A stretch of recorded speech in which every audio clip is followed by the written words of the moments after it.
অতীত 1 বছরের শিক্ষা থেকে যদি কেউ না নেয়, তাকে শিক্ষিত করার দায়িত্বটা এনসিপি আর নেবে না, সেটা জনগণই নেবে। 8 দল আন্দোলন করতেছে, ভালো কথা। তারা যমুনার অভিমুখে লং মার্চ দিয়েছে, যদি তাদের দাবি না মানা হয়।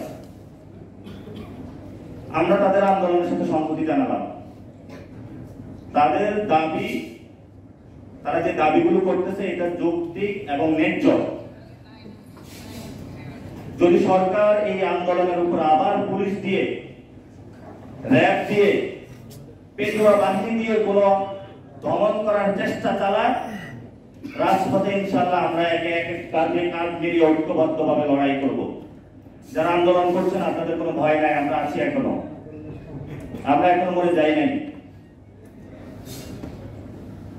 আমরা সরকারকে পরীক্ষা করতেছি, সরকার কি করতেছে দেখতেছি, তার মধ্যে গতি। সেখানে যারা 8 দলে রয়েছেন, আমরা আপনাদেরকে বলবো, আপনারা এই দাবি আদায় করে ঘরে ফিরবেন, আপনারা এই দাবি আদায় না করে ঘরে ফিরবেন না। এবং গণভোট বাংলাদেশে হবে, বিএনপি যদি আরো 100 বছর প্রচেষ্টা করে বাংলাদেশে গণভোট ঠেকাইতে পারবে না। কারণ গণভোট বাংলাদেশের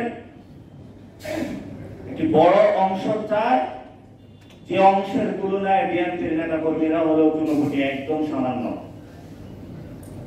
সুফলতা, আপনি এত বড় বাহিনীর সামনে কিছু দলীয় গুন্ডা নিয়ে দাঁড়াবেন কিভাবে?